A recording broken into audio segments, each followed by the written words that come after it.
ढोलक और शहनाई की आवाजों के बीच मिस्टर शर्मा के घर में खुशी का माहौल था क्योंकि उनकी इकलौती 20 साल की बेटी अक्षिता की शादी हो रही थी। वह बेटी जो उनकी आंखों का तारा थी आज दुल्हन बनी बैठी थी और माँ बाप की खुशी का ठिकाना नहीं था क्योंकि उन्हें अपनी बेटी के लिए एक बहुत अच्छा लड़का मिल गया था। मिस्टर शर्मा एक साधारण मिडिल क्लास परिवार से थे, लेकिन अपनी पत्नी और बेटी के साथ खुशहाल जिंदगी जी रहे थे। अक्षिता बेहद खूबसूरत, मासूम और चुलबुली स्वभाव की लड़की थी, जिसकी नटखट बातें हर किसी का दिल जीत लेती थी। अभी उसका कॉलेज खत्म हुआ ही था और वह आगे पढ़ना चाहती थी, लेकिन उसकी खूबसूरती और स्वभाव के कारण उसके लिए रिश्तों की लाइन लग गई थी। इन्हीं रिश्तों में से एक था अविनाश का, जो शहर का बड़ा बिजनेसमैन था। उसने अक्षिता को देखा और पहली नजर में ही पसंद कर लिया और अगले ही दिन रिश्ता भिजवा दिया। अविनाश में कोई कमी नहीं थी, लेकिन अक्षिता शादी नहीं करना चाहती थी। वह पढ़ना और अपने सपनों को पूरा करना चाहती थी। अपने पापा से बहुत विनती की, रोई, समझाया कि शादी के बाद जिंदगी बदल जाती है और जिम्मेदारियां बढ़ जाती हैं, लेकिन उसके माँ बाप ने उसे समझाकर शादी के लिए मना लिया। आखिरकार उसे हार माननी पड़ी और आज वह दुल्हन बनकर बैठी थी। हालांकि उसका मन पूरी तरह तैयार नहीं था, लेकिन पहली बार किसी के लिए दिल में हल्की सी भावना भी जाग रही थी। बारात आई, शादी की रस्में शुरू हुई और कुछ ही देर में अक्षिता और अविनाश की शादी हो गई। सब कुछ ठीक चल रहा था, लेकिन विदाई से पहले अचानक माहौल बदल गया। लोगों के चेहरे गंभीर हो गए और धीमी आवाज में बातें होने लगी। अक्षिता को कुछ समझ नहीं आ रहा था। तभी उसकी एक सहेली ने आकर बताया कि अविनाश ने शर्त रखी है कि विदाई तभी होगी जब उसके पापा उसे दहेज में उनका पुश्तैनी मकान दे देंगे।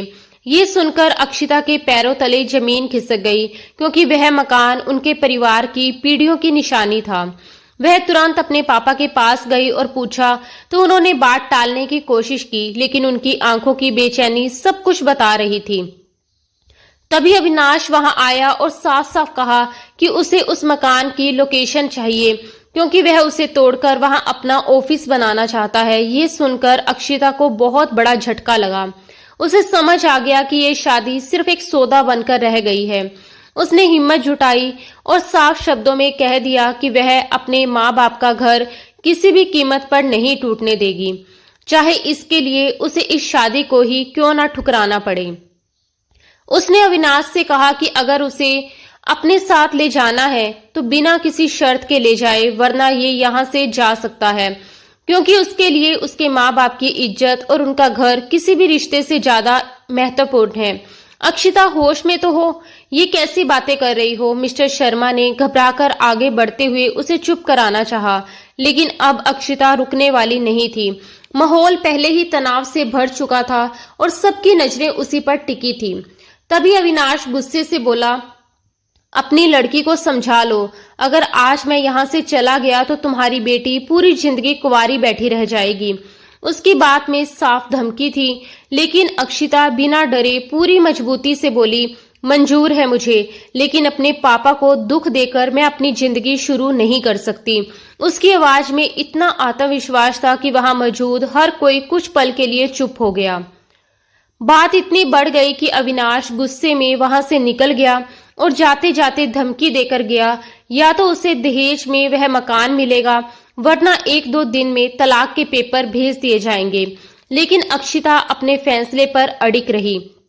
उसने साफ शब्दों में कह दिया कि अगर उसे उस मकान के साथ विदा किया गया तो वह अपनी जान दे देगी। अपनी बेटी की जिद और सच्चाई के आगे उसके माँ बाप भी मजबूर हो गए और आखिरकार बिना विदाई के ही शादी टूट गई। तीसरे ही दिन तलाक के पेपर घर आ गए। इस तलाक का अक्षिता को कोई अफसोस नहीं था, बल्कि उसे सुकून था कि वह एक लालची और स्वार्थी इंसान से बच गई। लेकिन उसके माँ बाप अंदर से पूरी तरह टूट गए थे। वक्त बीतता गया, अक्षिता ने खुद को संभाला और यूनिवर्सिटी में एडमिशन लेकर अपनी पढ़ाई पर ध्यान दिया। उसने अपनी मेहनत और लगन से पढ़ाई पूरी की और फिर उसी यूनिवर्सिटी में उसे नौकरी मिल गई।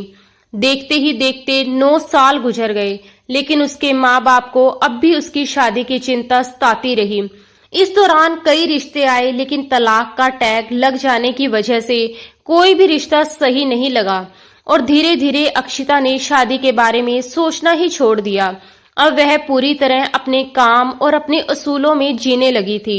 यूनिवर्सिटी के लंबे और शांत गलियारे में जब उसकी सैंडल की टिक टिक गूंजती थी तो हर कोई समझ जाता था कि इंग्लिश लिटरेचर डिपार्टमेंट की सबसे सख्त और अनुशासित टीचर अपनी क्लास की ओर आ रही है। सुबह के 9 बजे थे और नवंबर की ठंडी हवाओं ने माहौल को हल्का सा सिहरन भरा बना दिया था। 29 साल की अक्षिता अब पहले से बिल्कुल अलग हो चुकी थी। उसके चेहरे पर एक गंभीरता और आंखों में ठंडापन था जो उसे उसकी उम्र से कई ज्यादा समझदार और परिपक्व दिखाता था। उसने गहरे नीले रंग की साड़ी पहन रखी थी। बालों का सलीके से बना जूड़ा और आंखों पर काले फ्रेम का चश्मा उसकी पर्सनैलिटी को और प्रभावशाली बना रहा था। वह चलते हुए बार बार अपनी कलाई की घड़ी देख रही थी क्योंकि वक्त की पाबंदी उसके लिए सबसे जरूरी थी और वह 1 सेकंड की देरी भी बर्दाश्त नहीं करती थी। जैसे ही उसने क्लास का दरवाजा खोला, अंदर का शोर एकदम से थम गया, जैसे किसी ने अचानक सन्नाटा बटन दबा दिया हो।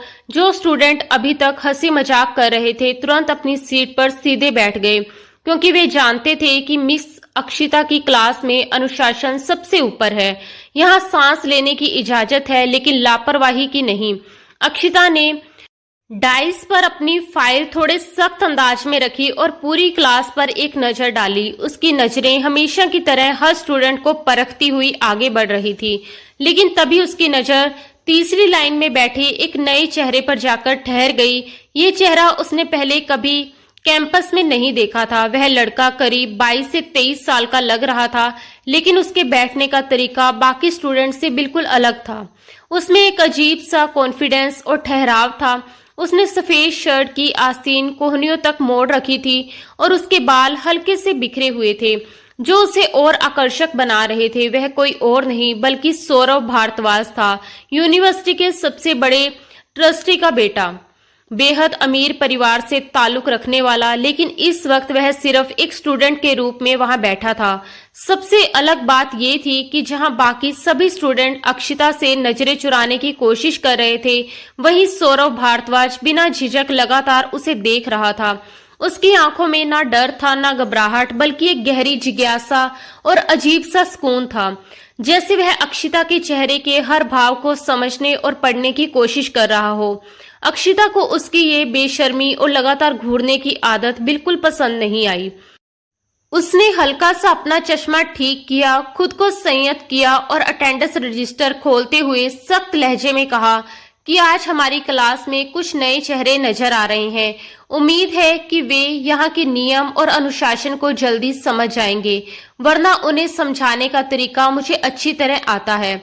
इतना कहकर उसने दोबारा सौरव की तरफ देखा, लेकिन हैरानी की बात यह थी कि वह अभी भी बिना पलक झपकाए उसे देख रहा था। उसकी आंखों में ना कोई शरारत थी, ना ही कोई हल्कापन, बल्कि एक अजीब सी गंभीरता और सम्मान झलक रहा था जो अक्षिता को और ज्यादा असहज कर रहा था। उसे ऐसा लग रहा था जैसे वह सिर्फ उसे देख नहीं रहा बल्कि उसके अंदर तक झांक रहा हो, और यही बात उसके मन को बेचैन कर रही थी। लेक्चर शुरू हुआ और अक्षिता ने हमेशा की तरह पूरे आत्मविश्वास के साथ शेक्सपियर के नाटकों पर पढ़ाना शुरू किया। आमतौर पर वह पढ़ाते वक्त पूरी तरह अपने विषय में खो जाती थी, लेकिन आज उसका ध्यान बार बार भटक रहा था। उसे बार बार एहसास हो रहा था कि कोई लगातार उसे देख रहा है। जब भी वह मुड़कर देखती, सौरव की गहरी और काली आंखें उसी पर टिकी मिलती। ये कोई साधारण नजर नहीं थी, बल्कि ऐसी नजर थी जैसे कोई उसकी हर भावना, हर सोच को समझने की कोशिश कर रहा हो। धीरे धीरे अक्षिता के माथे पर पसीना आने लगा, जबकि मौसम ठंडा था। अब उसे गुस्सा आने लगा कि ये नया लड़का आखिर उसे इस तरह क्यों देख रहा है, जैसे वह कोई रहस्य हो जिसे वह सुलझाना चाहता हो। फिर भी उसने अपने प्रोफेशनल व्यवहार को बनाए रखा और उसे नजरअंदाज करते हुए लेक्चर जारी रखा। लेकिन सौरभ की खामोश मौजूदगी पूरे माहौल पर भारी पड़ रही थी। वह कुछ बोल नहीं रहा था, बस हाथ के सहारे ठोडी टिकाकर उसे बड़े ध्यान से सुन रहा था, जैसे वह शब्दों को नहीं बल्कि उसकी आवाज और उसके अंदाज को महसूस कर रहा हो। जैसे ही क्लास खत्म होने की घंटी बजी, अक्षिता ने राहत की सांस ली और बिना समय गवाए तेजी से क्लास से बाहर निकल गई। लेकिन कॉरिडोर में चलते हुए भी उसे बार बार यही महसूस हो रहा था कि वह नजरें अब भी उसका पीछा कर रही हैं। ये उनका पहला आमना सामना था, लेकिन बिना कुछ कहे ही जैसे एक अनदेखी टकराहट शुरू हो चुकी थी। अगले कुछ दिन भी इसी तरह बीते। सौरभ रोज क्लास में आता, चुपचाप बैठता, पूरे समय सिर्फ अक्षिता को देखता रहता। वह किसी से बात नहीं करता था, ना ही किसी से दोस्ती करता था, जैसे उसका पूरा ध्यान सिर्फ उसी पर टिका हो। एक हफ्ते तक ये सब सहने के बाद अक्षिता ने ठान लिया कि अब वह इस लड़के के आत्मविश्वास को तोड़कर उसकी जगह दिखाएगी और उसकी ये आदत हमेशा के लिए खत्म कर देगी। उस दिन उसने जानबूझकर अपने लेक्चर का विषय थोड़ा अलग चुना, इंसानी स्वभाव और मोहब्बत का दर्शन। उसने व्हाइट बोर्ड पर कुछ लिखा और फिर पूरी क्लास की तरफ मुड़कर एक गहरा और मुश्किल सवाल पूछा। मोहब्बत को अक्सर कुर्बानी कहा जाता है, लेकिन क्या ये सच में कुर्बानी है या फिर इंसान की अपनी खुशी पाने का एक तरीका, यानी खुदगर्जी का दूसरा नाम? क्या कोई इस पर अपनी राय दे सकता है? पूरा क्लासरूम एकदम शांत हो गया, जैसे किसी ने सबकी आवाज छीन ली हो। ये सवाल ना सिर्फ कठिन था बल्कि सोचने पर मजबूर करने वाला भी था, इसलिए कोई भी छात्र जवाब देने की हिम्मत नहीं जुटा पा रहा था। सभी एक दूसरे का चेहरा देखने लगे, लेकिन किसी ने हाथ नहीं उठाया। अक्षिता के चेहरे पर हल्की सी तिरछी मुस्कान आ गई, क्योंकि उसे पूरा यकीन था कि अब वह सौरभ की तरफ इशारा करेगी। जब वह जवाब नहीं दे पाएगा तो पूरी क्लास के सामने शर्मिंदा होगा, और यही उसका मकसद भी था। अक्षिता ने आखिरकार सौरभ की तरफ उंगली उठाई और सख्त आवाज में कहा, मिस्टर सौरभ भारद्वाज, आप पिछले एक हफ्ते से क्लास में बिल्कुल खामोश, किसी मूर्ति की तरह बैठे रहते हैं। क्या आज आप इस सवाल का जवाब देने की कोशिश करेंगे, या आपका टैलेंट सिर्फ चुप रहने तक ही सीमित है?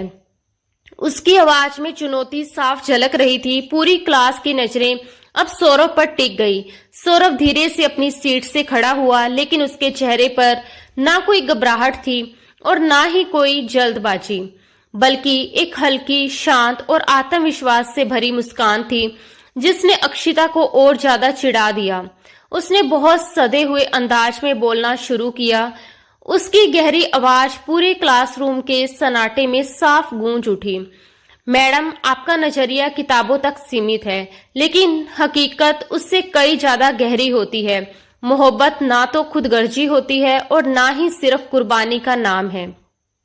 असल में मोहब्बत मुकम्मल होने का नाम है। जब इंसान किसी दूसरे में अपने वजूद का हिस्सा देखने लगता है तो वहां मैं और तुम का फर्क खत्म हो जाता है, और जब दो लोग एक हो जाएं, उनके एहसास एक हो जाएं, तो फिर खुदगर्जी कैसी और कुर्बानी किस बात की? इंसान जब किसी से मोहब्बत करता है तो वह अपनी रूह की खुशी के लिए करता है, और ये इंसानी फितरत का सबसे सच्चा और पाक जज्बा है। इसे खुदगर्जी कहना इस एहसास की बेइज्जती करने जैसा है। इतना कहकर सौरभ चुप हो गया, लेकिन उसकी बातें पूरे माहौल में गूंजती रह गई। पूरी क्लास एकदम शांत थी, जैसे सबने कुछ ऐसा सुन लिया हो जिसकी उन्हें उम्मीद नहीं थी। किसी ने सोचा भी नहीं था कि कोई स्टूडेंट मिस अक्षिता के सामने इतनी बेखौफी और समझदारी से अपनी बात रख सकता है। खुद अक्षिता भी कुछ पल के लिए सन रह गई। सौरभ की बातें सीधे उसके दिल के किसी गहरे और खाली कोने को छू गई थी, लेकिन उसकी अना, उसका अहंकार उसे ये मानने नहीं दे रहा था कि एक स्टूडेंट ने उसे सोचने पर मजबूर कर दिया। उसका चेहरा गुस्से से लाल हो गया। उसने डस्टर को मेज पर जोर से पटका और कड़े शब्दों में कहा, मिस्टर सौरभ भारद्वाज, अपनी हद में रहिए। ये क्लास है, कोई बहस करने की जगह नहीं। आपको यहाँ पढ़ने के लिए बुलाया गया है, मुझे सुधारने के लिए नहीं। अब बैठ जाइए और आइंदा ऐसे बेकार की बातें करने से बचिए। उसकी आवाज में गुस्सा साफ झलक रहा था। सौरभ ने कोई जवाब नहीं दिया, ना ही कोई बहस की।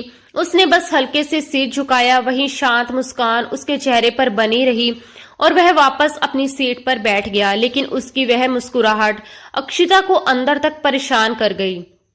उसमें ना कोई तंज था, ना कोई जीत का एहसास, बल्कि एक अजीब सी मासूम सच्चाई थी, जैसे वह बिना कहे ही कह रहा हो कि आप जानती हैं मैं गलत नहीं हूं। अक्षिता ने किसी तरह खुद को संभाला। उसका ध्यान अब पढ़ाई में बिल्कुल नहीं लग रहा था। जैसे ही क्लास खत्म हुई वह तेज कदमों से बाहर निकली और गुस्से में पैर पटकती हुई स्टाफ रूम की तरफ चली गई। उसका दिल तेजी से धड़क रहा था, दिमाग में बार बार वही शब्द गूंज रहे थे और उसे खुद समझ नहीं आ रहा था कि आखिर ये नया लड़का क्यों उसके दिल और दिमाग पर इस तरह असर डाल रहा है, जैसे उसने उसकी शांत और सख्त जिंदगी में अचानक हलचल पैदा कर दी हो। एक दिन शाम का वक्त था जब अचानक मौसम ने करवट बदल ली। आसमान पर घने काले बादल छा गए, तेज हवाएं चलने लगी और देखते ही देखते मूसलाधार बारिश शुरू हो गई।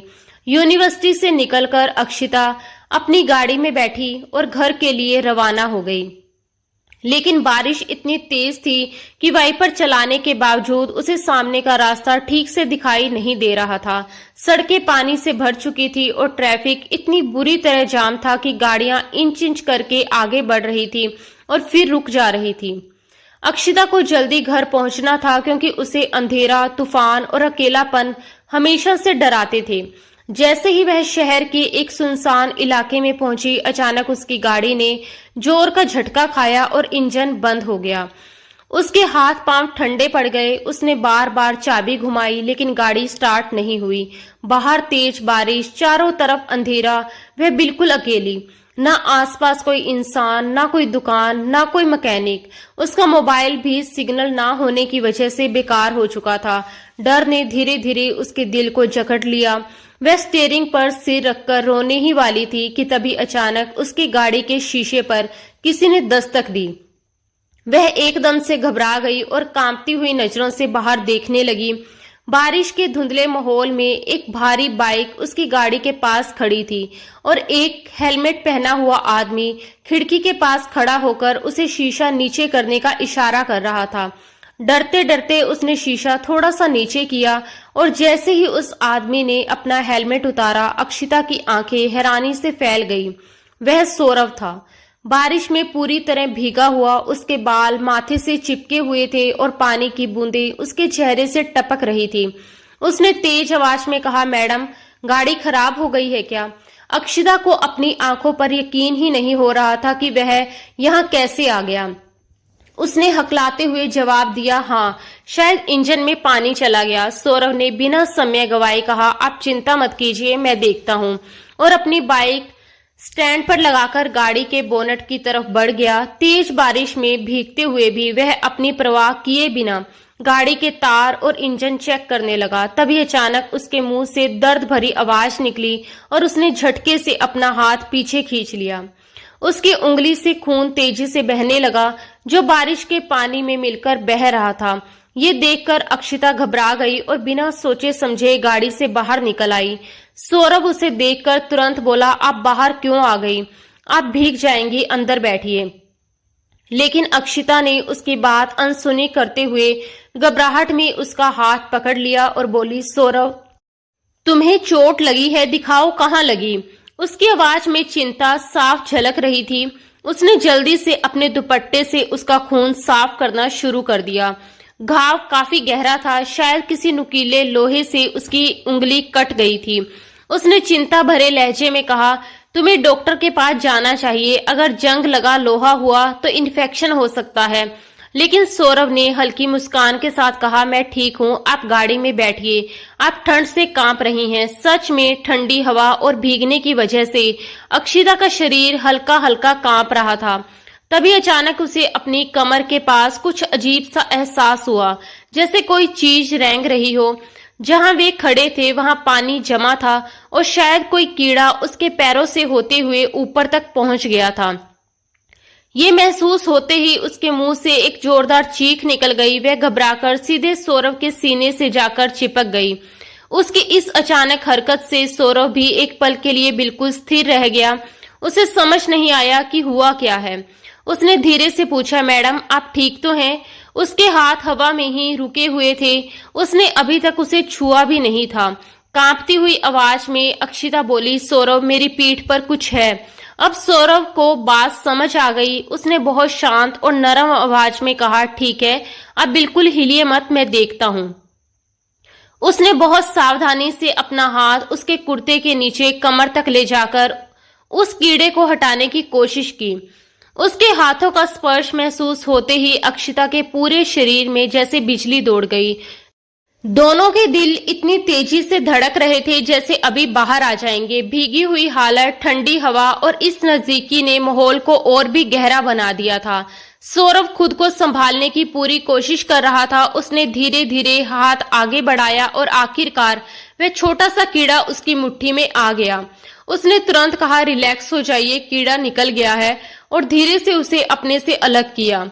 लेकिन जैसे ही अक्षिता की नजर उस कीड़े पर पड़ी, वह फिर से डर के मारे चीख उठी और बेखौफ होकर फिर से सौरभ के सीने से लग गई। उस पर डर इतना हावी था कि उसे खुद भी एहसास नहीं था कि वह क्या कर रही है। बस उसे उस वक्त सौरभ का ही सहारा महसूस हो रहा था। सौरभ ने उसे संभालते हुए तुरंत गाड़ी का दरवाजा खोला और बड़ी नरमी से उसे अंदर बिठा दिया। आप यहीं बैठिए, गाड़ी बस ठीक होने वाली है। इतना कहकर वह फिर से बोनट के पास चला गया और पूरी तल्लीनता से गाड़ी के इंजन को ठीक करने लगा। उसके हाथ अब तेल से पूरी तरह सने हुए थे। बारिश लगातार उस पर गिर रही थी, लेकिन उसके चेहरे पर एक अजीब सा सुकून और ध्यान था, जैसे उसे सिर्फ एक ही काम करना हो, अक्षिता को सुरक्षित यहाँ से निकालना। कुछ देर की मेहनत के बाद उसने गाड़ी के अंदर झांककर कहा, मैडम अब आप गाड़ी स्टार्ट कीजिए। अक्षिता ने हल्के कांपते हाथों से चाबी घुमाई और इस बार गाड़ी तुरंत स्टार्ट हो गई। जैसे उसकी जान में जान आ गई। उसने राहत की गहरी सांस ली और कृतज्ञता से भरी नजरों से सौरभ को देखा, जो अब भी बारिश में खड़ा पूरी तरह भीग चुका था। उसने कहा, सौरभ तुम्हारा बहुत बहुत धन्यवाद, अगर तुम नहीं होते तो मैं यहाँ फंस जाती। फिर थोड़ी झिझक के साथ बोली, तुम पूरी तरह भीग चुके हो, आओ गाड़ी में बैठ जाओ, मैं तुम्हें रास्ते में छोड़ देती हूँ। लेकिन कुछ देर पहले जो हुआ था उसे याद करके वह खुद ही शर्म से लाल हो रही थी और मन ही मन खुद को कोस रही थी। एक छोटे से कीड़े से डरकर वह कैसे सौरभ के इतना करीब चली गई। सौरभ ने हल्की सी मुस्कान के साथ सिर हिलाया और कहा कि नहीं मैडम, मुझे बारिश पसंद है और वैसे भी मेरा घर यहीं पास में है। मैं आपकी गाड़ी के पीछे पीछे चलता रहूंगा ताकि आप सही सलामत घर पहुंच जाएं। अक्षिता ने फिर कहा, तुम क्यों बेकार में तकलीफ कर रहे हो, मैं चली जाऊंगी। लेकिन इस बार सौरभ की आंखें अचानक गंभीर हो गई। उसने सीधे उसकी आंखों में देखते हुए धीमे लेकिन गहरे लहजे में कहा, मैडम गाड़ी हो या जिंदगी, कभी कभी दोनों को सहारे की जरूरत पड़ती है। अकेले चलना बहादुरी हो सकता है, लेकिन हमेशा समझदारी नहीं होती। मैं नहीं चाहता कि आप इस तूफान में अकेली रहें। उसके ये शब्द जैसे सीधा अक्षिता के दिल में उतर गए। एक पल के लिए उसे लगा जैसे बारिश का शोर भी थम गया हो और वक्त ठहर गया हो। वही लड़का जो क्लास में एक जिद्दी और अजीब सा स्टूडेंट लगता था, इस वक्त उसे एक मजबूत और भरोसेमंद इंसान की तरह नजर आ रहा था, जैसे कोई पहाड़ जो हर तूफान से बचाने के लिए सामने खड़ा हो। सौरभ ने हेलमेट पहना, अपनी बाइक स्टार्ट की और अक्षिता ने भी गाड़ी आगे बढ़ा दी। चलते चलते उसने रियर व्यू मिरर में देखा तो सौरभ की बाइक की हेडलाइट उसके पीछे एक सुरक्षा की लकीर की तरह चल रही थी। वह पूरे रास्ते उसके पीछे ऐसे ही चलता रहा जैसे वह कोई खामोश रक्षक हो, जब तक कि अक्षिता सुरक्षित अपने घर के गेट के अंदर नहीं पहुंच गई। वह बाहर ही रुका रहा, जैसे ये सुनिश्चित करना चाहता हो कि वह पूरी तरह सुरक्षित है। उस रात अक्षिता बिल्कुल भी सो नहीं सकी। सौरभ के वो शब्द, उसकी आवाज और बारिश में भीगी उसकी सूरत बार बार उसके दिमाग में घूम रही थी। उसे पहली बार महसूस हुआ कि सौरभ के अंदर सिर्फ एक जिद्दी स्टूडेंट नहीं, बल्कि एक जिम्मेदार और समझदार इंसान छुपा है, जो बिना कहे भी बहुत कुछ कह जाता है और किसी की हिफाजत करना जानता है। पूरी रात उसके मन में एक अजीब सा सुकून और बेचैनी साफ साफ बनी रही। उसे बार बार अपने कमर पर उसके हाथों का हल्का सा स्पर्श महसूस हो रहा था, जैसे वो एहसास अब भी उसके आसपास मौजूद हो। उसे लग रहा था जैसे सौरभ की बाहों का वह सुरक्षित घेरा अब भी उसे घेरे हुए है। अगले दिन जब वह यूनिवर्सिटी पहुंची तो उसके अंदर एक अनजाना बदलाव था। वह सौरव का सामना करने से बच रही थी क्योंकि पिछली रात ने उनके बीच की टीचर और स्टूडेंट वाली दूरी में एक दरार डाल दी थी। वह अपने ऑफिस से निकलकर लाइब्रेरी की तरफ जा रही थी कि अचानक कॉरिडोर के मोड़ पर उसका सामना प्रोफेसर अभय से हो गया। प्रोफेसर अभय एक अधेड़ उम्र का शादीशुदा आदमी था, लेकिन उसका चरित्र बेहद घटिया था। पिछले कई महीनों से वह किसी न किसी बहाने अक्षिता के करीब आने की कोशिश करता रहता था। मौका मिलते ही वह उसे अजीब और दोहरे मतलब वाली बातें करता, कभी अनजाने में छूने की कोशिश करता और अक्षिता हर बार अपनी इज्जत और बदनामी के डर से चुप रह जाती थी। आज भी कुछ ऐसा ही हुआ, लेकिन फर्क बस इतना था कि आज कॉरिडोर बिल्कुल सुनसान था। चारों तरफ सन्नाटा पसरा हुआ था और यही मौका देखकर अभय ने उसका रास्ता रोक लिया। उसने बड़ी बेशर्मी से अक्षिता को सर से पांव तक देखा और एक गंदी मुस्कान के साथ बोला, अरे मिस अक्षिता, आज तो आप बहुत खूबसूरत लग रही हैं। क्या बात है? कोई खास मौका है या किसी खास के लिए इतनी सज धज की है? उसके शब्दों में छुपी हुई गंदगी साफ महसूस हो रही थी। अक्षिता को उससे घिन आ गई। उसने बिना कुछ कहे मुंह फेर लिया और वहां से निकलने की कोशिश की, लेकिन अभय ने हिम्मत दिखाते हुए उसका रास्ता फिर से रोक लिया और इस बार अपना हाथ आगे बढ़ाकर उसका बाजू पकड़ने की कोशिश की। ये देखकर अक्षिता के अंदर डर और गुस्सा दोनों एक साथ उठ खड़े हुए। वह जोर से चिल्लाना चाहती थी, लेकिन डर की वजह से उसकी आवाज गले में ही अटक गई। तभी अचानक जैसे ही अभय का हाथ उसके करीब पहुंचने वाला था, किसी ने उसकी कलाई को बीच हवा में ही कसकर पकड़ लिया। वह पकड़ इतनी मजबूत थी कि अभय के मुंह से दर्द भरी चीख निकल गई। अक्षिता ने घबराकर उस तरफ देखा तो सामने सौरव भारद्वाज खड़ा था। उसकी आंखों में गुस्सा साफ दिखाई दे रहा था, जैसे खून उतर आया हो, और उसका चेहरा क्रोध से तना हुआ था। वह गुस्से से कांप रहा था। सौरव ने बिना कुछ सोचे अभय की कलाई को जोर से मरोड़ते हुए उसे पीछे धकेला और दीवार से लगा दिया। अभय दर्द से करा उठा और बोला, छोड़ो मुझे, तुम एक स्टूडेंट हो, तुम्हारी ये हिम्मत कैसे हुई? लेकिन सौरव ने उसकी बात बीच में ही काट दी। वह उसके बहुत करीब झुका और बेहद ठंडे लेकिन खतरनाक लहजे में बोला, ये आखिरी चेतावनी है अभय साहब।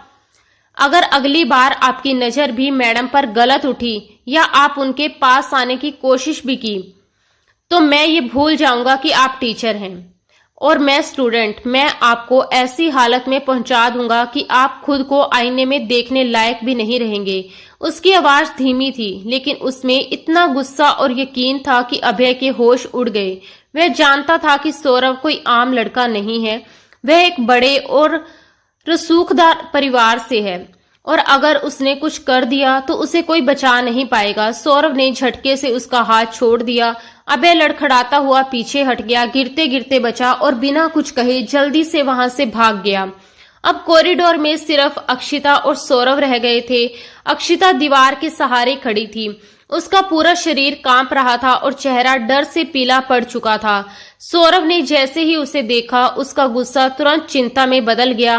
वह धीरे धीरे उसके करीब आया और नरम आवाज में पूछा, आप ठीक हैं? उसने आपको कुछ किया तो नहीं? अक्षिता ने हल्के से सिर हिला दिया, लेकिन उसकी आंखों में आंसू तैर रहे थे। सौरव ने अपने हाथ की मुट्ठी कस ली और गुस्से में बोला, मुझे माफ कर दीजिए, मैं देर से पहुंचा, मुझे उसे वहीं खत्म कर देना चाहिए था। उसकी आवाज में खुद पर गुस्सा और अफसोस साफ झलक रहा था। ये सुनकर अक्षिता घबरा गई।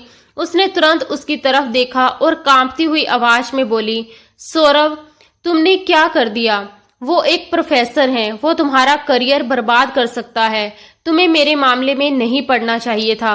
अगर उसने शिकायत कर दी तो तुम्हें यूनिवर्सिटी से निकाल दिया जाएगा। उसकी आवाज में डर था, लेकिन वह डर अपने लिए नहीं बल्कि सौरव के लिए था। सौरव ने उसकी आंखों में गहराई से देखते हुए एक कदम और करीब बढ़ाया और बिना किसी झिझक के कहा, भाड़ में गया करियर और भाड़ में गई ये यूनिवर्सिटी। जब बात आपकी इज्जत की हो तो मैं पूरी दुनिया से लड़ सकता हूँ। ये पहली बार था जब उसने उसे मैडम या मिस नहीं बल्कि उसके नाम से अक्षिता पुकारा था। और वह भी ऐसे हक के साथ कि उसके दिल की धड़कन जैसे तेज होकर सीने से बाहर आने लगी। अक्षिता चाहकर भी उसे रोक नहीं पाई, ना ही उसे डांट सकी कि वह अपनी हद पार कर रहा है। उसके होठ जैसे बंद हो गए थे। सौरभ की आंखों में जो जुनून था वह उसे डरा भी रहा था और एक अजीब तरीके से अपनी ओर खींच भी रहा था। उसी पल उसे एहसास हुआ कि अब ये रिश्ता सिर्फ टीचर और स्टूडेंट का नहीं रहा, बल्कि बात कहीं ज्यादा आगे बढ़ चुकी है। सौरभ ने वहां ज्यादा रुकना ठीक नहीं समझा। उसने एक गहरी नजर से अक्षिता को देखा और बिना कुछ कहे वहां से चला गया। लेकिन जाते जाते वह उसके दिल और दिमाग में एक ऐसी उलझन छोड़ गया जिससे निकलना अब आसान नहीं था। अक्षिता वहीं खड़ी रह गई। उसके कानों में बार बार वही शब्द गूंज रहे थे, जब बात आपकी हो तो मैं पूरी दुनिया से लड़ सकता हूँ। उसने अपने कांपते हुए हाथों को देखा, फिर उस रास्ते की तरफ नजर डाली जहां से सौरभ अभी अभी गया था। उसे समझ नहीं आ रहा था कि उसके दिल में उठ रहे इस एहसास को क्या नाम दे। क्या ये सिर्फ शुक्रगुजारी ही थी? नहीं, ये उससे कई ज्यादा गहरा था। यह वही एहसास था जिससे वह पूरी जिंदगी भागती आई थी। उस कॉरिडोर वाली घटना के बाद उसकी हालत पूरी तरह बदल चुकी थी। वह अपने ऑफिस में कुर्सी पर बैठी हल्के हल्के कांप रही थी। सामने रखा पानी का गिलास भी उसके कांपते हाथों की वजह से स्थिर नहीं रह पा रहा था। उसके दिमाग में बार बार सौरभ का गुस्से से भरा चेहरा और अभय की कलाई मरोड़ते हुए उसके शब्द घूम रहे थे। उसे यकीन नहीं हो रहा था कि इतना खामोश और शांत दिखने वाला लड़का इतना खतरनाक भी हो सकता है। लेकिन उसी डर के साथ उसके दिल में एक अजीब सा सुकून भी उतर रहा था, एक सुरक्षा का एहसास जो उसे शायद कभी नहीं मिला था। फिर भी वह खुद को समझा रही थी कि वह एक टीचर है और सौरभ उसका स्टूडेंट। ये रिश्ता समाज की नजर में सीमाओं से बंधा हुआ है और इन सीमाओं को पार करना गलत माना जाता है। उसने मन ही मन फैसला किया कि वह इस मामले को यहीं खत्म करेगी और सौरभ को उसकी हदें याद दिलाएगी। उसने चपरासी के जरिए सौरभ को अपने ऑफिस में बुलवाया। इंतजार के वो कुछ पल उसे बहुत भारी लगे, जैसे समय रुक गया हो। फिर दरवाजा खुला और सौरभ अंदर आया। अब उसके चेहरे पर गुस्सा नहीं था, बल्कि वही पुरानी खामोशी और गहराई थी। उसने बेहद सम्मान के साथ अंदर आने की इजाजत मांगी और सामने कुर्सी पर बैठ गया। कमरे का माहौल ठंडा था, लेकिन दोनों के बीच एक अजीब सी गर्मी और खामोश तनाव महसूस हो रहा था। अक्षिता ने खुद को संभाला, चश्मा ठीक किया और सख्त लहजे में बोलना शुरू किया। सौरभ, आज तुमने जो किया वो बिल्कुल गलत था। तुमने एक सीनियर प्रोफेसर पर हाथ उठाया है। क्या तुम्हें अंदाजा है इसके क्या नतीजे हो सकते हैं? तुम्हें यूनिवर्सिटी से निकाला जा सकता है, तुम्हारा करियर खत्म हो सकता है, और सबसे जरूरी बात, तुम मेरे मामलों में दखल मत दो। मैं अपनी सुरक्षा खुद कर सकती हूँ। वह लगातार बोलती रही, लेकिन सौरभ खामोशी से उसे देखता रहा। उसकी नजरें जैसे उसके शब्दों के पीछे छुपे डर और भावनाओं को पढ़ रही थी। जब वह बोलते बोलते चुप हुई तो सौरभ हल्के से कुर्सी की पीठ से टिक गया और बहुत शांत लेकिन दृढ़ आवाज में बोला, मैडम, अगर आप अपनी सुरक्षा खुद कर सकती तो आज वो आदमी आपको छूने की हिम्मत नहीं करता। आप चुप रहकर अपनी शराफत दिखा रही हैं, लेकिन वो आपकी खामोशी को आपकी कमजोरी समझ रहा है। और जहां तक मेरे करियर की बात है, तो मेरे लिए कोई भी डिग्री या भविष्य आपकी इज्जत से ज्यादा अहम नहीं है। उसकी आवाज में ना गुस्सा था, ना बहस, बस एक सच्चाई थी जो सीधे दिल को छू रही थी। सौरभ की बातों का असर जितना गहरा था, उतना ही उसने अक्षिता के अंदर गुस्सा भी भर दिया। वह अचानक अपनी कुर्सी से खड़ी हो गई, मेज पर हाथ टिकाते हुए तेज आवाज में बोली, बस बहुत हो गया सौरभ भारद्वाज, तुम एक स्टूडेंट हो और स्टूडेंट बनकर ही रहो। मुझे तुम्हारी हमदर्दी या सुरक्षा की कोई जरूरत नहीं है। तुम मुझसे उम्र में पूरे 6 साल छोटे हो। तुम्हें दुनिया का कोई तजुर्बा नहीं है। जो कुछ तुम महसूस कर रहे हो, ये सब सिर्फ तुम्हारी उम्र का असर है, हार्मोन का खेल है। तुम्हारी जैसी उम्र में ये सब आम बात होती है। कुछ साल बाद तुम खुद अपनी इन हरकतों पर हंसोगे। उसकी आवाज सख्त थी, लेकिन अंदर कहीं हल्की सी कंपी भी थी, जिसे वह छुपाने की कोशिश कर रही थी। उसने आगे कहा, इसलिए मैं तुम्हें आखिरी चेतावनी दे रही हूँ, अपनी पढ़ाई पर ध्यान दो और मेरे आसपास मंडराना बंद करो। उसकी बात खत्म होते ही सौरभ भी धीरे से अपनी जगह से खड़ा हो गया। इस बार उसकी आंखों में एक अलग ही चमक थी, जिसे देखकर अक्षिता अनजाने में एक कदम पीछे हट गई। सौरभ धीरे धीरे मेज के पास से घूमकर उसके करीब आया और बेहद मजबूत आवाज में बोला, तजुर्बा उम्र से नहीं, हालात से आता है अक्षिता, और मैंने वो दुनिया देखी है जो शायद आपने अभी तक नहीं देखी। मैं 23 साल का हूँ, बच्चा नहीं हूँ। मुझे अच्छी तरह पता है कि मुझे क्या चाहिए, और मैं ये भी जानता हूँ कि आप मेरी टीचर हैं, लेकिन उससे पहले आप एक औरत हैं और मैं एक मर्द। जब एक मर्द किसी औरत को इज्जत और सच्ची मोहब्बत की नजर से देखता है तो बीच में ना कोई डिग्री मायने रखती है, ना पद, और ना ही उम्र की कोई दीवार। उसके शब्दों में इतनी सच्चाई और दर्द था कि अक्षिता की सांस जैसे थम गई। उसका दिल तेजी से धड़कने लगा, लेकिन उसने अपने अंदर उठ रही भावनाओं को दबाते हुए खुद को संभाला और लगभग चीखते हुए बोली, होश में आओ सौरभ, ये जो तुम महसूस कर रहे हो ना, ये प्यार नहीं, दीवानगी है, और यह नामुमकिन है। लोग क्या कहेंगे, समाज क्या सोचेगा, एक टीचर और स्टूडेंट का रिश्ता, ऊपर से उम्र का फर्क, ये सब फिल्मों में अच्छा लगता है, असल जिंदगी में नहीं। हकीकत में ये गलत है, एक गुनाह है, और मैं इस गुनाह का हिस्सा कभी नहीं बन सकती। अब तुम यहाँ से चले जाओ और आज के बाद मुझे अपनी शक्ल मत दिखाना। मेरी क्लास में आने की भी जरूरत नहीं है। उसकी आवाज में गुस्सा था, लेकिन उसके पीछे छुपा डर और घबराहट भी साफ महसूस हो रही थी। सौरभ कुछ पल उसे चुपचाप देखता रहा। उसकी आंखों में हल्का सा दर्द उभरा, लेकिन वह टूटने वाला दर्द नहीं था, बल्कि समझ का दर्द था। जैसे उसे अक्षिता के इनकार से ज्यादा उसके समाज से डरने पर अफसोस हो। उसने गहरी सांस ली और धीमी आवाज में कहा, ठीक है, अगर आप यही चाहती हैं तो मैं चला जाता हूँ, लेकिन याद रखिएगा अक्षिता, आप भाग रही हैं, आप अपने दिल से भाग रही हैं, मैं नहीं भाग रहा, और सच को जितना भी छुपाया जाए एक ना एक दिन वह सामने आ ही जाता है। इतना कहकर वह मुड़ा, दरवाजा खोला और बाहर चला गया। उसके जाते ही जैसे कमरे की सारी ताकत खत्म हो गई। अक्षिता वहीं कुर्सी पर बैठ गई, जैसे उसके पैरों में जान ही ना बची हो। उसने अपना चेहरा दोनों हाथों में छुपा लिया और उसके आंसू बिना रुके बहने लगे। उसका दिल जोर जोर से धड़क रहा था और दिमाग में वही शब्द गूंज रहे थे। वह जानती थी कि वह खुद से झूठ बोल रही है।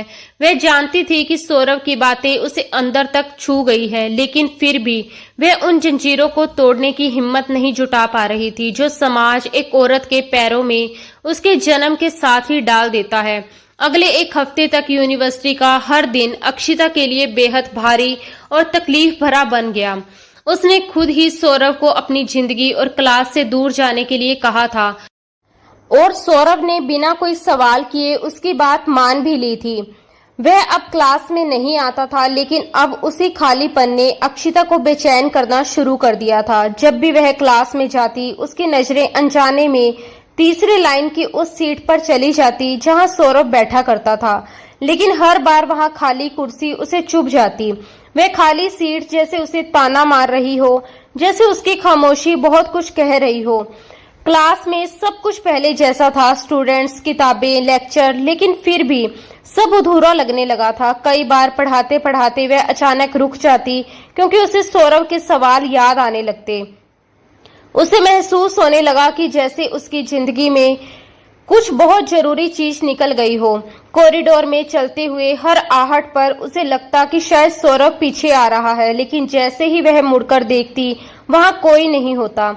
ये दूरी उसे अंदर ही अंदर खा रही थी। वह खुद को समझाने की कोशिश करती कि उसे ऐसा नहीं सोचना चाहिए, आखिर वह एक टीचर है और सौरभ उसका स्टूडेंट, लेकिन दिल था कि उसकी बात मानने को तैयार नहीं था।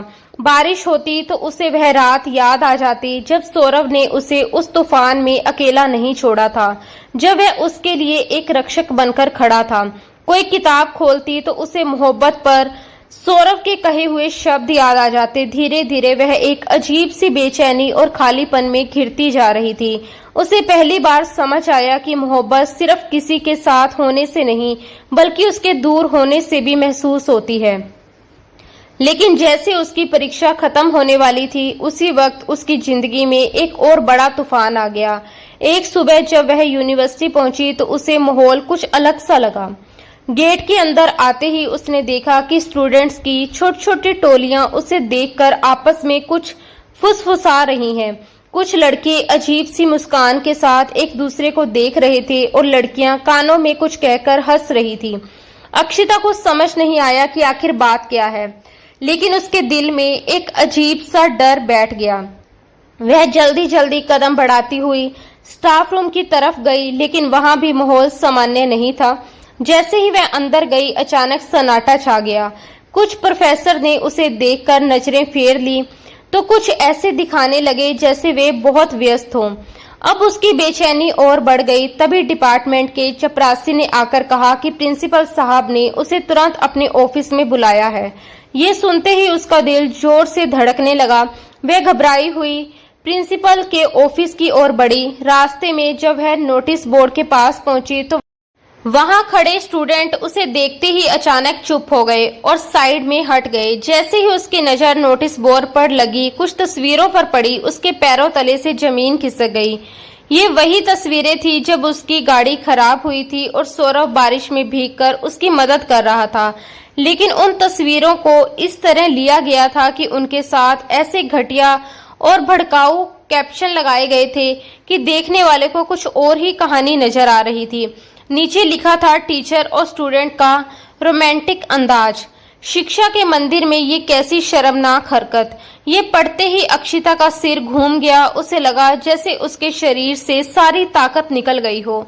उसे तुरंत समझ आ गया कि ये सब प्रोफेसर अभय की साजिश है।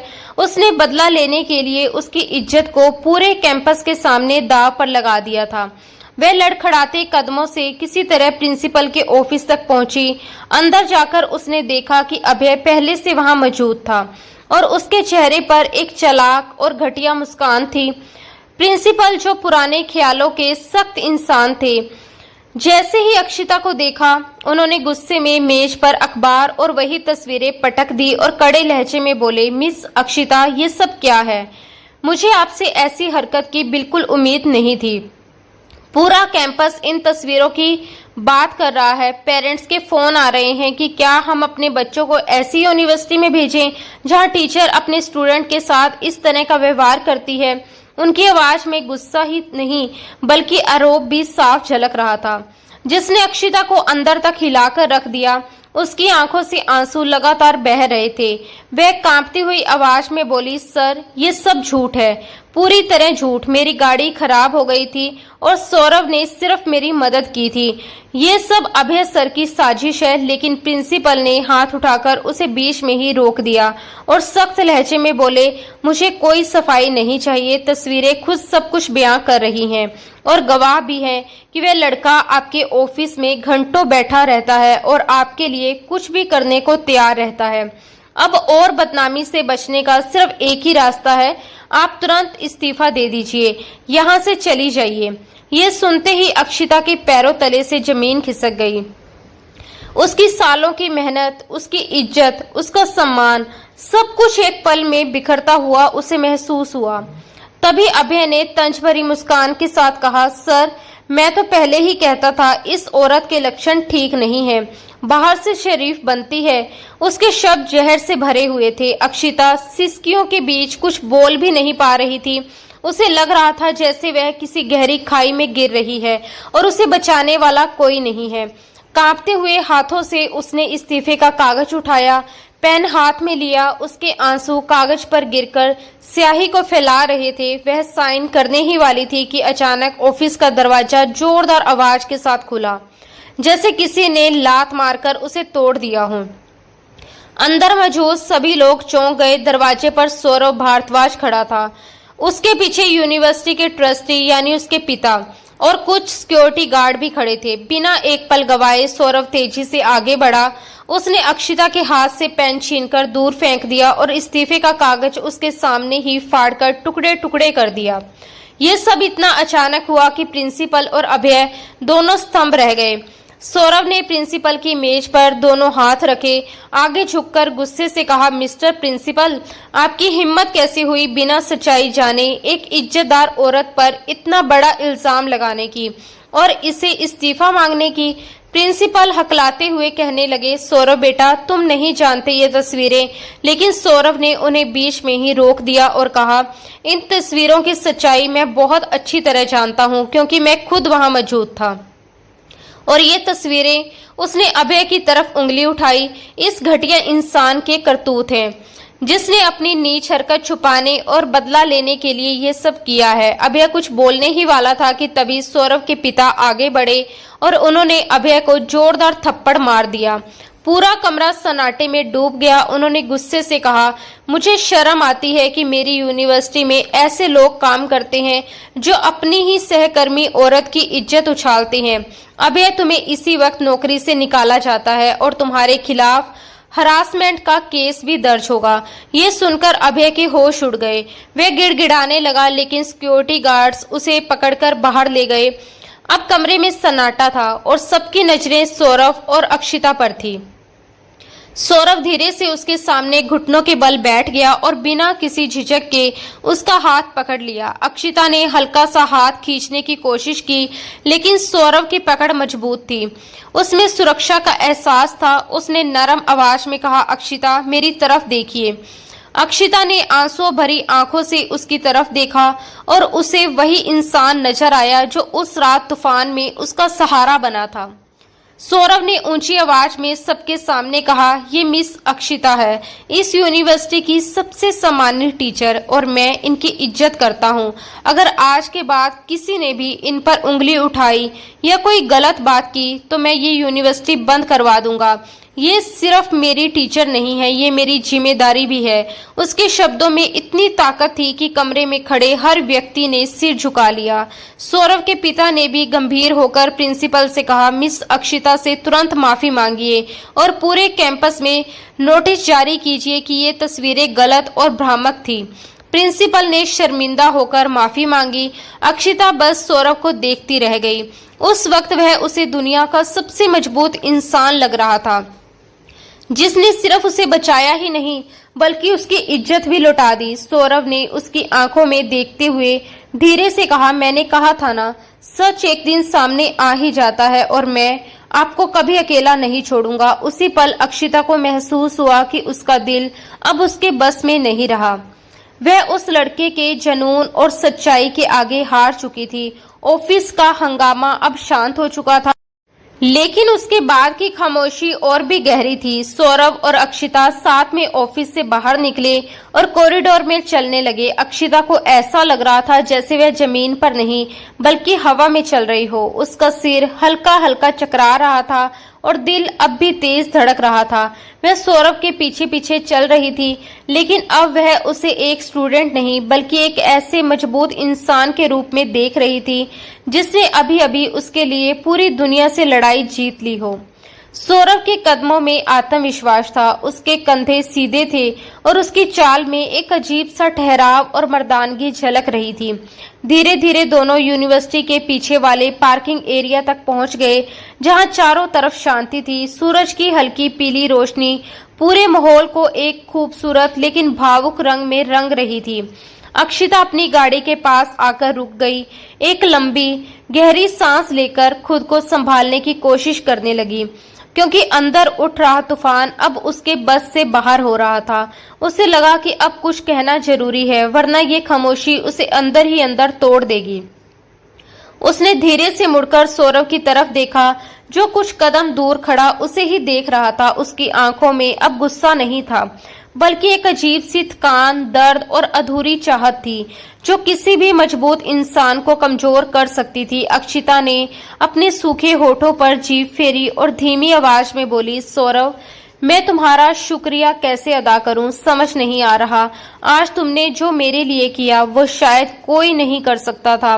तुमने मेरी इज्जत बचाई, मेरा सम्मान लौटाया। मैं जिंदगी भर भी तुम्हारा ये एहसान नहीं चुका पाऊंगी।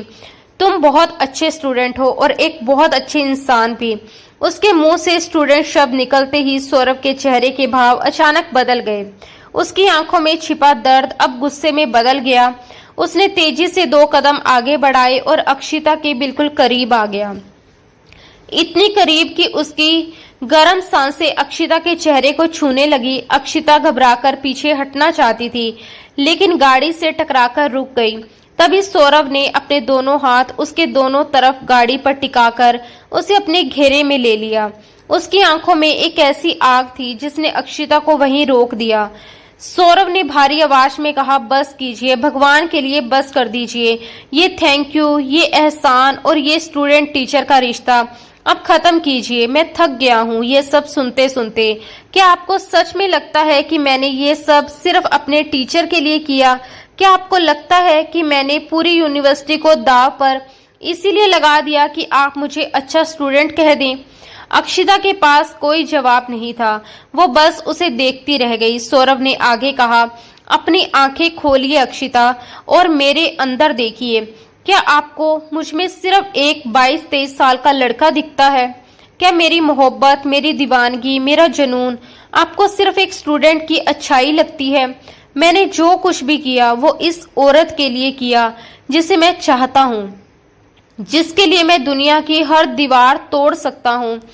मेरी गैरत ये बर्दाश्त नहीं कर सकती कि कोई और आदमी मेरी मोहब्बत की तरफ गलत नजर से देखे। उसके शब्द सीधे अक्षिता के दिल में उतर रहे थे। अक्षिता ने कांपती आवाज में कहा, सौरभ होश में आओ, ये सब गलत है, हमारे रास्ते अलग हैं, हमारी दुनिया अलग है। ये मोहब्बत नहीं, सिर्फ एक आकर्षण है।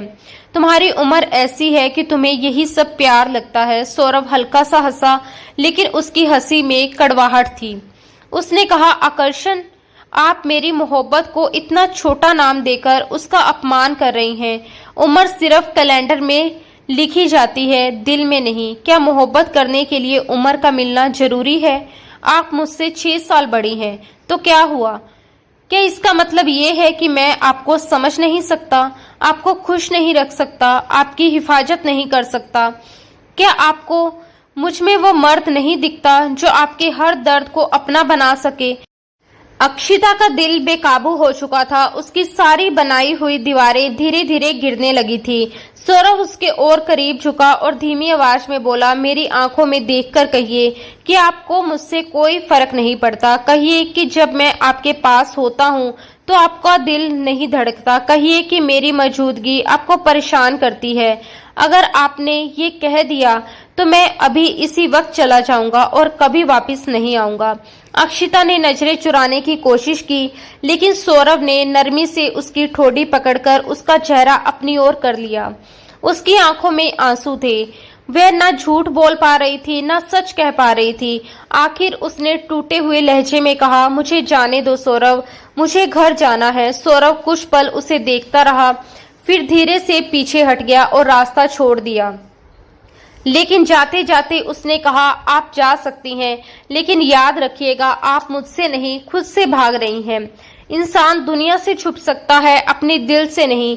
अक्षिता कांपते हाथों से गाड़ी में बैठ गई।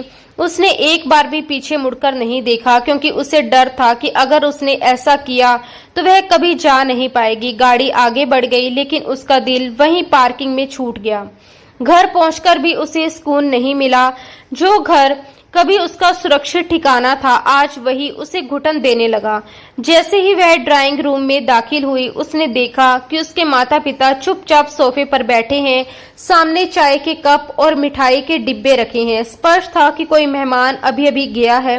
वह अपने कमरे की ओर बढ़ी ही थी कि उसकी माँ ने आवाज दी, अक्षिता रुको, हमें तुमसे जरूरी बात करनी है। वह रुक गई, धीरे से वापस आई और उनके सामने बैठ गई। उसके दिल में अजीब सा डर घर कर गया। उसके पापा ने गला साफ किया और बोले, बेटा आज वर्मा जी आए थे अपने बेटे का रिश्ता लेकर। तुम जानती हो उनका परिवार कितना इज्जतदार और बड़ा है। ये सुनते ही अक्षिता का दिल डूब गया। उसने घबराकर पूछा, कौन सा बेटा? उसकी माँ ने तुरंत जवाब दिया, अरे वही उनका बेटा सचिन, बहुत अच्छा, समझदार और सुलझा हुआ इंसान है। उसकी पत्नी का कुछ साल पहले निधन हो गया था। 2 छोटे छोटे बच्चे हैं। उसे एक ऐसी लड़की चाहिए जो उसके घर को संभाल सके, बच्चों को माँ का प्यार दे सके। ये सुनकर अक्षिता के भीतर एक नया तूफान उठ खड़ा हुआ। उसे ऐसा लगा जैसे किसी ने उसके चेहरे पर जोरदार थप्पड़ मार दिया हो। वह कुछ पल के लिए सुन रह गई। सचिन, एक 45 साल का आदमी जिसके बाल झड़ चुके थे और जिसके 2 बड़े बड़े बच्चे थे। क्या सच में उसके माँ बाप ने उसके लिए यही रिश्ता चुना था? उसने अविश्वास से अपनी माँ की तरफ देखा और कांपती आवाज में बोली, मम्मा, आप सचिन की बात कर रही हैं? वो तो मुझसे कम से कम 15 साल बड़े हैं। उनके बच्चे स्कूल जाते हैं। आप मेरी शादी एक ऐसे आदमी से करना चाहती हैं सिर्फ इसलिए कि मैं तलाकशुदा हूँ? क्या मेरी जिंदगी की अब यही कीमत रह गई है? उसकी आवाज में दर्द भी था और गुस्सा भी। लेकिन उसकी माँ ने नाराज होकर कहा, धीरे बोलो अक्षिता, तुम अब कोई 18 साल की कुंवारी लड़की नहीं हो जिसके लिए राजकुमार आएंगे। तुम्हें अपनी उम्र और हालात समझने चाहिए। 29 साल की हो चुकी हो, अब 30वां साल शुरू होने वाला है। लोग बातें बनाते हैं। सचिन एक सेटल आदमी है, अपना घर है, गाड़ी है, पैसा है और सबसे बड़ी बात, वो तुम्हारे लिए ठीक है, वो तुम्हें खुश रखेगा। ये सुनते ही अक्षिता के अंदर कुछ टूट गया। उसकी आंखों से आंसू बहने लगे और वह तड़प कर बोली, कौन सी खुशी मम्मा, कैसी खुशी? क्या खुशी का मतलब सिर्फ पैसा और बड़ा घर होता है? क्या मेरी पसंद, मेरी खुशी, मेरे जज्बात की कोई कीमत नहीं? आप लोग मुझे एक इंसान नहीं, एक जिम्मेदारी समझते हैं जिसे बस कहीं भी निपटा देना है। आप मुझे किसी के बच्चों की देखभाल करने वाली बना देना चाहते हैं। मेरा दिल, मेरा सुकून, मेरे सपने, उनका क्या? उसकी बात पूरी भी नहीं हुई कि उसके पापा गुस्से में मेज पर हाथ मारते हुए बोले, बहुत हो गई ये जज्बाती बातें। हम तुम्हारा भला सोचते रहे हैं। पूरी जिंदगी हम तुम्हारा बोझ नहीं उठा सकते, ना ही लोगों के ताने सुन सकते हैं। वैसे भी यूनिवर्सिटी में तुम्हारे बारे में जो बातें चल रही हैं, उसके बाद यही ठीक है कि तुम इज्जत से अपने घर चली जाओ। हमने उन लोगों को वचन दे दिया है, अगले हफ्ते तुम्हारी सगाई है। ये सुनकर अक्षिता के पैरों तले से जमीन खिसक गई। उसे लगा जैसे कमरे की दीवारें उस पर गिरने वाली हैं। वह बिना कुछ कहे भागती हुई अपने कमरे में गई, दरवाजा बंद किया और बिस्तर पर गिर पड़ी। वह फूट फूट कर रोने लगी। आज उसे अपनी बेबसी पर जितना दर्द हो रहा था उतना शायद कभी नहीं हुआ था। उसके अपने माँ बाप ही उसे समझने को तैयार नहीं थे। उनके लिए वह सिर्फ एक बोझ बन चुकी थी जिसे जितनी जल्दी हो सके उतार देना था। उसके दिमाग में बार बार वही शब्द गूंज रहे थे, वो तुम्हारी उम्र के हिसाब से ठीक है। तभी उसे अचानक सौरभ याद आया, वो लड़का जो उससे 6 साल छोटा था, लेकिन सोच, हिम्मत और एहसास में किसी भी बड़े आदमी से कहीं आगे था। सौरभ ने कहा था कि उम्र का फर्क दिल पर असर नहीं करता, और यहाँ उसके अपने ही उसे उम्र के तराजू में तोल रहे थे। एक तरफ वो इंसान था जो उसे अपनी रानी बनाकर रखना चाहता था, जिसने उसकी इज्जत के लिए पूरी दुनिया से लड़ने की हिम्मत दिखाई थी, और दूसरी तरफ ये समाज था जो उसे एक जरूरत की चीज समझकर किसी के हवाले कर देना चाहता था। बाहर रात गहरी हो चुकी थी और खिड़की पर बारिश की बूंदें गिरने लगी थी। वही तेज बारिश जिसने उसे उस रात की याद दिला दी जब सौरभ उसके लिए खड़ा था। आज फिर वह उसी सहारे को याद कर रही थी। उसका दम घुट रहा था। उसे लग रहा था कि अगर उसने अब भी कुछ नहीं किया तो वह अंदर ही अंदर खत्म हो जाएगी। वह उठकर खिड़की के पास गई। बाहर अंधेरे में देखते हुए उसकी आंखों में बस सौरभ का ही चेहरा था। कांपते हाथों से उसने मोबाइल उठाया। उंगलियां स्क्रीन पर थरथरा रही थी। उसने कॉन्टैक्ट खोला और बिना सोचे समझे सौरभ का नंबर डायल कर दिया, जो उसने कभी सेव भी नहीं किया था। फिर भी उसे याद था। 1 घंटी, 2 घंटी, तीसरी घंटी पर फोन उठ गया। दूसरी तरफ से आवाज आई, हेलो। सौरभ की आवाज में नींद नहीं थी, बल्कि जैसे वह उसी कॉल का इंतजार कर रहा हो। अक्षिता की आवाज गले में अटक गई। वह कुछ बोल नहीं पाई, बस उसकी सिसकियां फोन के जरिए सौरभ तक पहुंच रही थी। कुछ पल की खामोशी के बाद सौरभ की बेचैन आवाज आई, अक्षिता क्या हुआ? आप रो क्यों रही हैं? अक्षिता ने मुश्किल से खुद को संभालते हुए रोते रोते कहा, सौरभ मुझे बचा लो, मेरा दम घुट रहा है, ये लोग मुझे मार देंगे, ये समाज मुझे खत्म कर देगा, मैं ये शादी नहीं कर सकती, मैं मर जाऊंगी। उसकी आवाज टूट रही थी, लेकिन सौरभ की आवाज अचानक मजबूत हो गई। कुछ नहीं होगा आपको, मैं हूं ना, मैं आपको कुछ नहीं होने दूंगा। उसने तुरंत पूछा, आप कहाँ हैं? घर पर हैं? अक्षिता ने हिचकियों के बीच कहा, हाँ, वो लोग मेरी शादी सचिन से। लेकिन सौरभ ने उसे बीच में ही रोक दिया और दृढ़ आवाज में कहा, मुझे कुछ नहीं सुनना, बस एक बात बताइए, क्या आप मुझ पर भरोसा करती हैं? अक्षिता ने बिना सोचे तुरंत कहा, हाँ, खुद से ज्यादा करती हूँ। ये उसके दिल का पहला खुला इकरार था। इस एक जवाब ने सौरभ को वह ताकत दे दी जिसकी उसे जरूरत थी। सौरभ ने दृढ़ आवाज में कहा, तो फिर डरना बंद कीजिए, मैं आ रहा हूँ अभी इसी वक्त। कोई आपको मुझसे अलग नहीं कर सकता, चाहे वो आपके माँ बाप हों या पूरी दुनिया। आप सिर्फ मेरी हैं और आज ही सब कुछ तय हो जाएगा। ये कहकर उसने फोन काट दिया, लेकिन अक्षिता के कानों में उसकी आवाज गूंजती रही, मैं आ रहा हूँ। और इस एक वाक्य ने उसके टूटे हुए दिल में फिर से उम्मीद जगा दी, जैसे किसी ने उसके बुझते हुए अस्तित्व में फिर से जान डाल दी हो। बाहर भयंकर तूफान चल रहा था, बादल गरज रहे थे, बिजली चमक रही थी, लेकिन अक्षिता के दिल के अंदर उठ रहा तूफान उससे भी ज्यादा तेज था। वह खिड़की के पास खड़ी बारिश में भीगी सड़क को देख रही थी और उसे साफ एहसास था कि ये रात उसकी जिंदगी की सबसे बड़ी और निर्णायक रात बनने वाली है। इसलिए उसने ठान लिया कि अब वह समाज के डर में नहीं जिएगी, बल्कि अपने दिल की सुनेगी। और उसका दिल इस वक्त सिर्फ सौरभ की आहट महसूस कर रहा था, जैसे वह हर बूंद के साथ उसके करीब आ रहा हो। फोन कटने के बाद हर सेकंड उसे घंटों जैसा लग रहा था। वह शीशे से टिकाए अंधेरे में रास्ता देखती रही। तभी अचानक गली के मोड़ पर तेज हेडलाइट चमकी और एक जानी पहचानी बाइक की आवाज ने सन्नाटे को चीर दिया। उसका दिल जोर से धड़क उठा। वो आ गया और बिना एक पल गवाए वह नंगे पांव भागती हुई बाहर निकल गई। बारिश, ठंडी हवा, पानी से भरा आंगन, कुछ भी उसे रोक नहीं पाया। जैसे ही उसने गेट खोला, सामने सौरभ बाइक पर भीगा हुआ खड़ा था, बाल माथे से चिपके हुए, कपड़े शरीर से लिपटे हुए और आंखों में आग जैसी तीव्रता। उसे देखते ही वह बाइक से उतरा और तेज कदमों से उसके सामने आकर खड़ा हो गया। दोनों के बीच बस बारिश और उनके धड़कते दिल थे। अक्षिता कांप रही थी, आंसू बारिश में घुल रहे थे और सौरभ ने तड़प कर कहा, पागल हो गई हैं आप, सिर्फ लोगों के डर से खुद को क्यों सजा दे रही हैं? अक्षिता टूटते हुए बोली, मैं डर गई थी, मुझे लगा ये मेरे नसीब है। ये सुनते ही सौरभ ने उसके बाजू पकड़कर उसे हल्के से झंझोरा और दृढ़ आवाज में कहा, नसीब कोई लिख कर नहीं देता, इंसान खुद बनाता है और मैंने अपना नसीब आपको चुना है। क्या आप उस आदमी से शादी कर लेंगी जो आपको समझ भी नहीं सकता? वो सिर्फ अपने बच्चों के लिए माँ ढूंढ रहा है और मैं अपनी पूरी जिंदगी ढूंढ रहा हूँ आप में। उसकी आवाज में इतना सच्चा जुनून था कि अक्षिता के सारे डर पिघलने लगे। वह रोते हुए बोली, लेकिन समाज, मेरे माँ बाप, ये सब दीवारें हैं।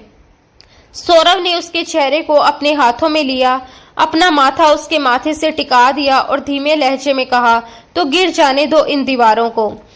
इश्क किसी नियम का मोहताज नहीं होता। मेरा हाथ थाम लीजिए, मैं वादा करता हूँ आज, कल और उम्र भर आपको ऐसे ही चाहूंगा। उसकी बातों ने अक्षिता के अंदर जमी हर बंदिश तोड़ दी।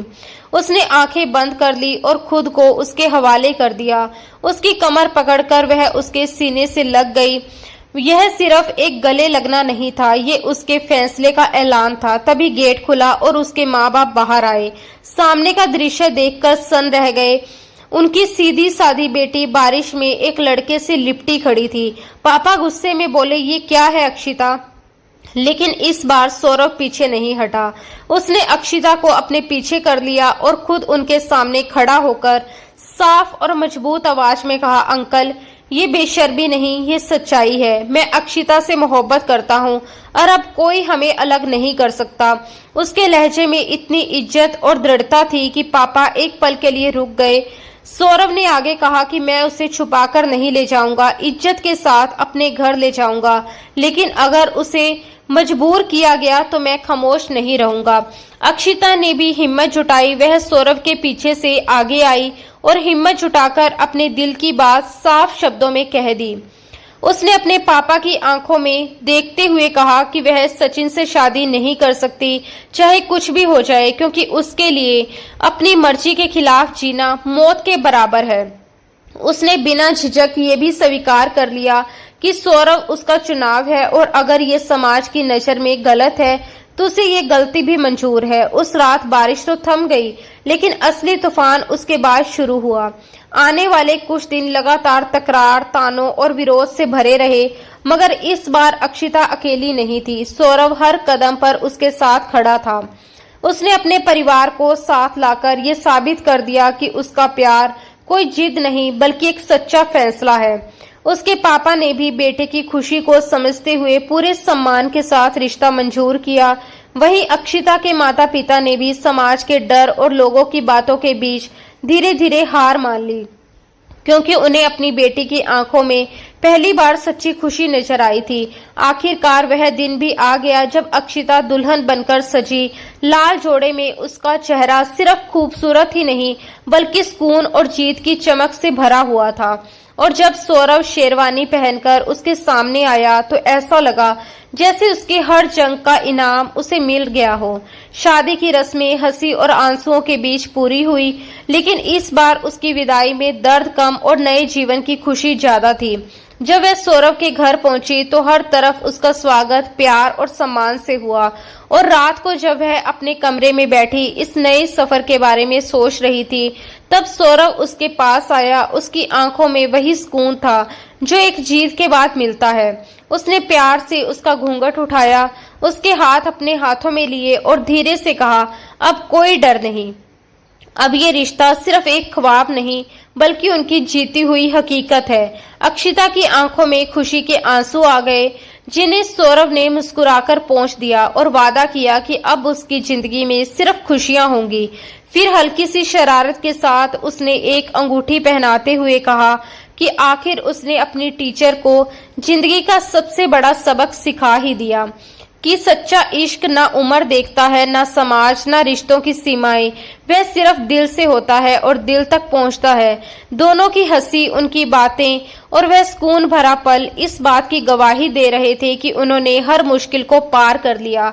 और उस रात जब बाहर चांद शांत रोशनी बिखेरे रहा था, अंदर दो दिल एक नए सफर की शुरुआत कर चुके थे। एक ऐसा सफर जहां अब डर नहीं था, सिर्फ भरोसा, साथ और हमेशा के लिए एक दूसरे का होना था। दोस्तों, आज की हमारी कहानी आपको कैसी लगी कमेंट बॉक्स में हमें जरूर बताइए। अगर आपको ये कहानी पसंद आई हो तो प्लीज लाइक और शेयर करना मत भूलिए। और हाँ, ऐसी और रोमांटिक दिल को छू लेने वाली कहानियों के लिए हमारे चैनल के साथ जुड़े रहिए। हम जल्द ही आपके लिए एक नई और रोमांटिक कहानी लेकर लौटेंगे। तब तक अपने दिल को खुला रखिए और प्यार के जादू में डूबते रहिए। धन्यवाद दोस्तों। राधे राधे।